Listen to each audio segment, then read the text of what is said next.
We have the new FitCamx, and I'm not sponsored by these people, but the new FitCamx, both rear and front dash cam installed in the Tacoma. The previous video showed the install, so if you want to see that, check it out. I'll try to remember to link it down below, along with a link, I guess, to this camera system. What it is, it's integrated in right up there. It comes with a whole new cover and everything. Love that. And then in the back, and I don't even know if you can see it, there is a dash cam or a cam on the rear. So, first time use. Let's start the truck up. Now, let's take a look. I've got the app up here in front of me, and it says you're supposed to connect to it. So, I'm going to go ahead and hit FitCamx. And it says to add a camera. So, I'm going to do that. It says install the camera and power it on. I think it's already on, isn't it? It is. You can see the lights flashing up there. It's on already. This is the camera part. Over here is the little SD card. So I've already done that. Let's hit next. And it says connect to FitCam. Select the camera and Wi-Fi. Select the camera Wi-Fi and connect. Please connect to the camera Wi-Fi in the phone settings. All right, well, let's get out of here. Let's go to settings if I can find them. There we go. And let's go to Wi-Fi. And there is the cam right there. Let's go ahead and connect to that. The password on every one is 1234567 I don't think I'm giving anything away there. I will change that. 7, 8. Click join. And let's make sure it actually joins, and it did. So we're on. It says no internet connection. Well, no kidding, I'm not on the internet. Let's go back to the app and touch the app and connect to FitCam. It says allow FitCam to find network on all devices. Sure, I don't care. You haven't connected to FitCam. All right, let's try this again. Connecting. And now I'm connected, and it's actually recording. And there you go. You can see the front part of my garage, and you can see out of the rear of the truck up here. Now, how smart is it? Is it going to let me change views? Oh, there's a big view. So you can see both. That's kind of cool. I dig that. I like that. Looks like a pretty good view, and it looks pretty clear to me. So I wonder, I can probably take a picture, or it's shooting video, I'm guessing. I don't know. I don't know. It says record, so I'm guessing it's recording everything right now. Let's see. Can I change the... Oh, yes, that changes the view. These little arrows. So that's the front. It moved the rear over here, and then it moved the rear over there. So it kind of moves them back and forth. Can I bring up just the rear? Not like that. Please turn off the cellular data if there's no live screen. There is. And I just took a picture, I guess. Download the file here. So I can actually download, it looks like, right to the phone. And then there's camera settings. Let's see what all that's about. Sound recording. So we went ahead and turned on sound. And then video resolution is at 3840 by 2160. Let's see if we can change that. I could, but I'm going to leave it set where it is right now. Loop record options, 1 minute. Exposure, who knows. Timestamp is on. Driving collision sensing is off. When the camera is in a working state, it will automatically... Oops, I think I touched the screen or something. Let's go back. It will automatically, automatically locks current recording video when collision is detected. I have that off, but I'll probably turn that on eventually. Park mode I don't have because I don't have it connected up to continuous power.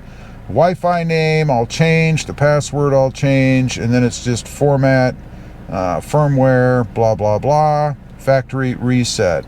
So I'm curious, if I go back here and I click download the file, What's it gonna do? Oh, well, I guess it's downloading the file. Or I pick. Downloaded files are saved in the album. So let's click, I don't know, that one. And then we can click download. And we'll see how quick it is. It's probably not the fastest thing in the world, and it's not. Anyway, I'm not going to keep you on here for that. We're going to take the truck for a ride, and I'm going to do some recording, and I'll let you guys see what it looks like. As you can see, this is the video quality that we get. I have it up on my cell phone right now in front of me, and it looks pretty darn good to me. I'm hoping it comes out even better on the screen for you guys. We shall see. I don't know.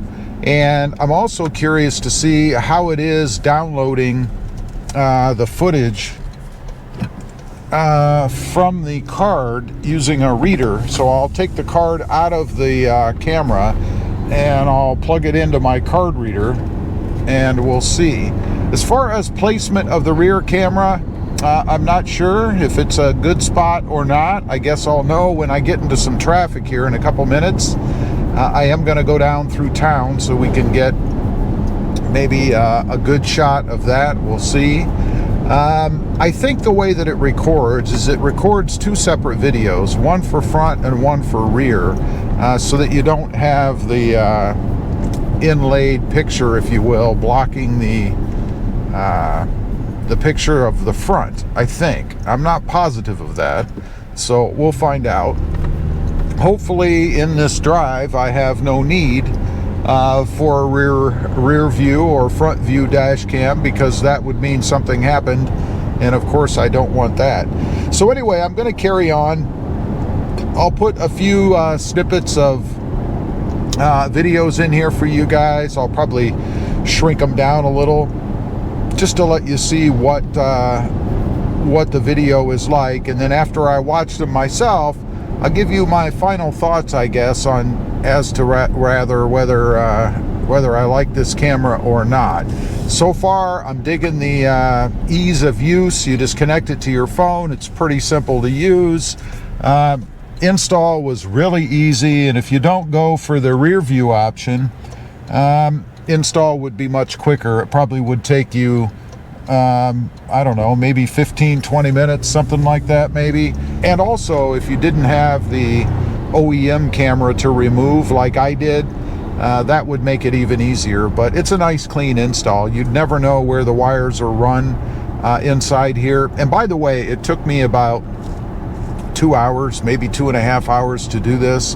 And the reason it took that long is because of removal of the OEM camera, and also running the wiring the way that I wanted to have it run, so that it was well hidden. I didn't want to be able to see wiring anywhere, and you can't. Final verdict time. I love the camera. The simplicity of using it is very, very good. Only one hiccup, and that was it seemed to be intermittent with Wi-Fi connection to the phone. Now, you're not going to be driving around probably staring at your phone with your dash cam picture on it anyway. It still records. It's still connected just fine. I did have to download it to the album in the FitCamx app, and then I had to save it to the phone so that it was in the right format for me to be able to post it online. If you don't make YouTube videos and you're not posting online, it doesn't really matter, because you can watch the footage on your phone and then download it if you ever need to. I would give it a thumbs up. I think it's a great product. Very simple to install. Probably, again, if you only had the front camera, it'd take you 15 minutes probably. But because of running the wire and everything to the back, if you want to hide it the way that I did, it's going to take you a couple hours probably. But once it's in, works great. I love it. I recommend it. I think it's a great product. Leave a comment. Let me know if you've gotten this particular one, the FitCamx front and rear, or maybe just front. What do you think of it? I'd be curious to know. Thanks for watching. Stay safe out there. Bye. Don't drive around staring at their dash cam. They depend on it if something happens, and then need to be able to pull up the footage to get an idea of what happened, I think that's the plan. Here's something ahead of us that happens frequently in Deep South Texas. We have debris piles, and I think it's once a month the city comes by and picks up all of the debris that people have piled up in front of their houses.